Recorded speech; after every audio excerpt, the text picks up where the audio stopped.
Fall, where tree leaves start to change color, the temperature grows colder, plants stop making food, animals preparing for the long months ahead, and all the basic bitches going out to buy every single pumpkin spice themed item there is. Yes! Okay. But I know we degenerates don't care about all those BS, and after getting a much needed break from the lackluster and abysmal season that was summer 2021, the fall and final anime season of the year is here, and my god, there are definitely some top tier animes for us to enjoy. Like always, I watch all the new animes that we have this season, so allow me to share with you my picks for the must watch animes of fall 2021.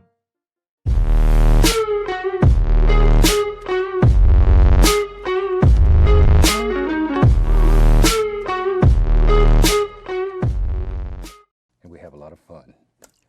Just shake off the excess and beat the devil out of it. Yes, art. I definitely know a lot about art because I used to be an architect myself. Who am I kidding? I'm about as artistic as a rock, and I'm not pretentious enough to act like I understand art at all. But in all seriousness, Blue Period is not an anime that you need to know art to enjoy, because before everything, it's an anime more about passion, and it may sound cliche, but this is probably one of the best stories I've ever seen about following your dreams and making them come true. The story follows Yatora Yaguchi, a delinquent with excellent grades that has lost interest in much of his life, that is until he found himself finally able to experience true happiness and self-expression after he painted a scene depicting what he saw in Shibuya. I would say this is a very classic coming-of-age story of someone trying their hardest to achieve their goals and what they do to overcome the hardships that are thrown at them. As someone that is going against his parents' wishes to become a YouTuber, the message that the show is conveying is something that really resonates with me, and I'm sure many of us who had to do what our parents wanted instead of what we wanted. Blue Period is something that we can all relate to on a certain degree.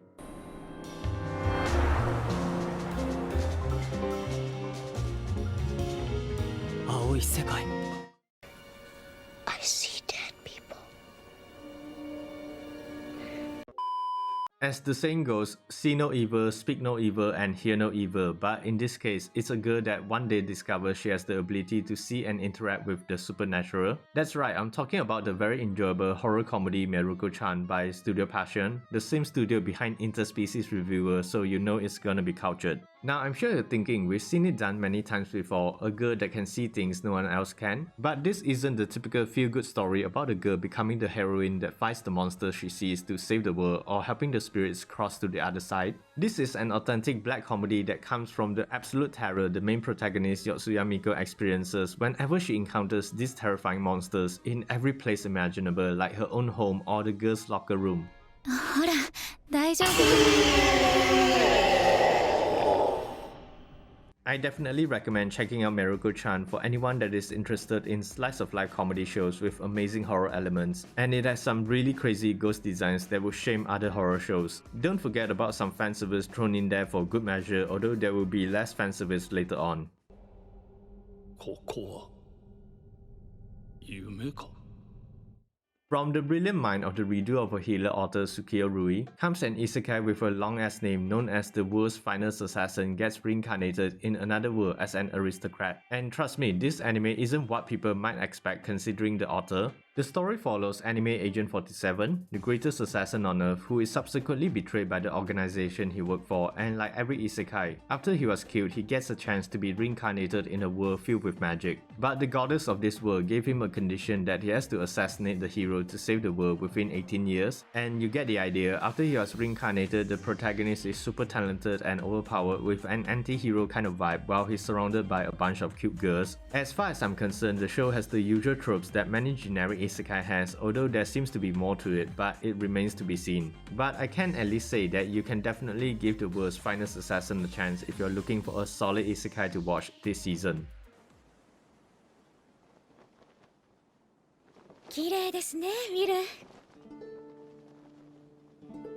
Speaking of solid isekais, another good one to watch out for is the Faraway Paladin, an isekai similar in fashion with Mushoku Tensei but without the ecchi aspect of it. It also follows the story of the protagonist's view from his own perspective from a child and how he handles this new world he has been reincarnated into. And unlike how Rudeus approaches the world through self-teaching, Will is instead helped by some very unusual parents in the form of his ghost wizard grandpa Gus, his mummy priestess mother Mary, and his skeleton warrior father Blood, three of which used to be famous adventurers before becoming undeads. They try their best to teach him their skills and values while taking care of him in this world seemingly devoid of life. Although the Faraway Paladin doesn't bring anything new to the platter, it draws you in with the mysteries of the world. How did he get reincarnated? Who are these three undeads? What happened to all the people? And why they decided to raise him? The Faraway Paladin is a great coming-of-age story about family, regret, and the salvation of a man who is reborn in a new world filled with many mysteries to keep you interested, so it's definitely worth checking out. 嘘だろ天使 Continuing on with the list, we have a psychological anime by Death Note creators Sugumi Oba and Takeshi Obata called Platinum End. The story basically follows Mirai Kakehashi, a high school student that lost all hope in life ever since his childhood was seemingly shattered when his family died in a horrible accident, and he had to live with his abusive aunt and uncle who made his life miserable. Now, after his suicide attempt was stopped by a mysterious angel, Mirai now has an abnormally trigger happy angel named Nase by his side, and with a somewhat renewed sense of life, he vows to honor his family's legacy and wishing to find an ordinary, innocent happiness in a seemingly hopeless world. However, it's later revealed that he, along with 12 other candidates, will need to compete in a battle to determine who will become the next god. Although it was written by the creators of Death Note, don't expect a psychological thriller at the level of Death Note because at its core, it isn't a story like that. Although Mirai has a bleak view towards the world, Platinum End is still a show that mainly strives to showcase the insights about human nature and the philosophical depth in which the protagonist tries to find happiness and humanity. Next, we have Irina, the vampire cosmonaut. Yes, that's basically what the whole show is about, a vampire trying to become a cosmonaut. Look, I'm always a sucker for historical animes, and seeing an anime portraying the space race between knockoff Soviet Union and America seems like such a good idea. But was the vampire element even needed?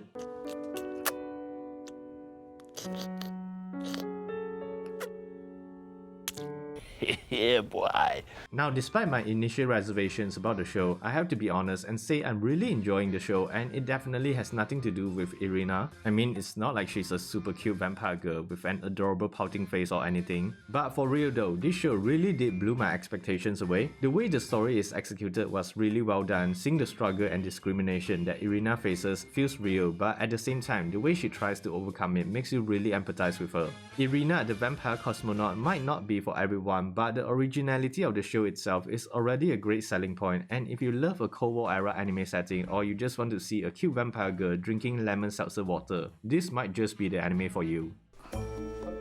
これだ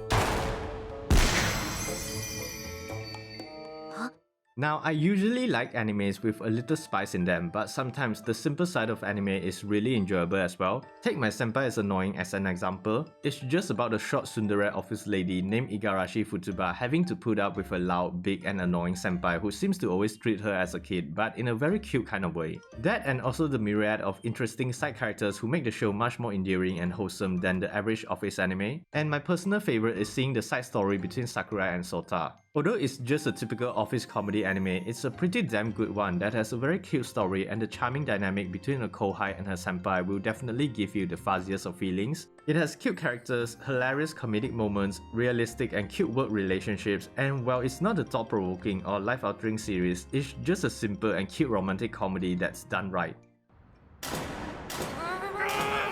おはよう今回は惜しかったなメメンプ Like every season, there's bound to be a show that's criminally underrated and underwatched, and this season, Sakugan is probably the anime that falls under that category. The story is told from the perspective of a father-daughter duo who lives in an underground colony surrounded by mysterious unexplored labyrinths, and it's a world that mankind has ever known. And now the father-daughter duo has to depart on an adventure in the depths of the labyrinth filled with kaijus while piloting a mecha to find a secret location. Now, I'm sure you're thinking that this sounds an awful lot like Gurren Lagann, Made in Abyss, or even Decadence.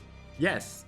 But despite the similarities with other animes, Sakugan's selling point is definitely the chemistry between the father-daughter duo, and it really shows just how well they bounce off each other despite their constant bickering. They are two wonderful characters with dreams and feelings you can really get behind, and I'm calling it now. Her father is gonna die, isn't he? Sakugan may not be a top tier mecha show like Gurren Lagann, but it sure as hell deserves some much needed attention for this fall season.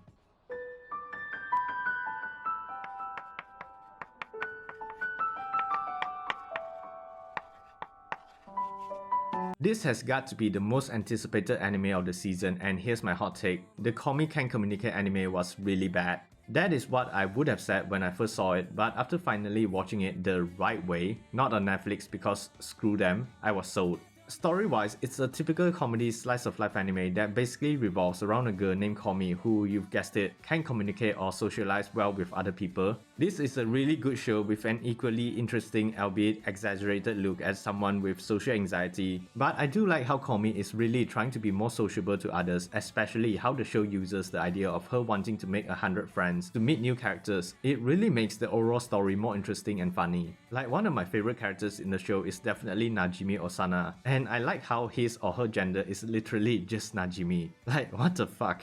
やっぱりただの君はかっこいいなって。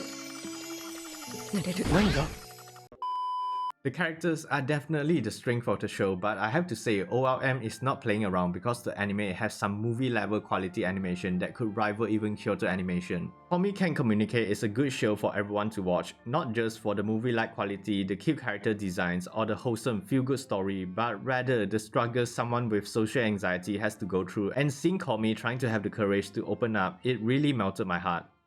そこに私がドカンと一発。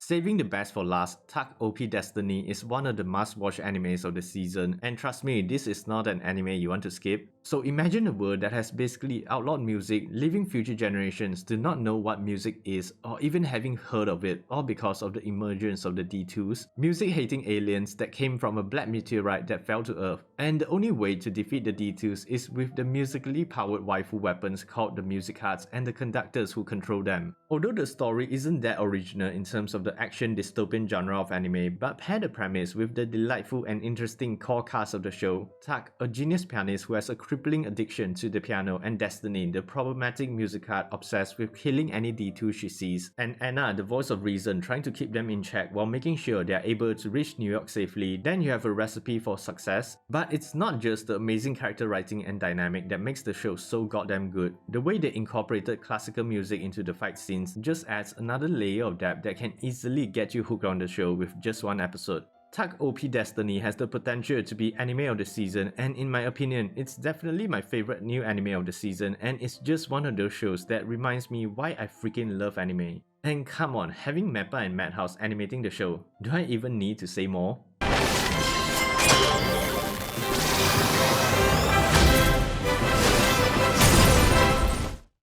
Now, those were the most promising new animes that I think are or should be good to watch this fall 2021. I'm glad we got to close out the year with so many good new animes, not to mention the sequels that we got as well, like Part 2 of Mushoku Tensei and 86, World Trigger Season 3, Restaurant to Another World Season 2, and the extra story for Demon Slayer Mugen Train. Let's hope next year we'll have even more amazing animes to watch.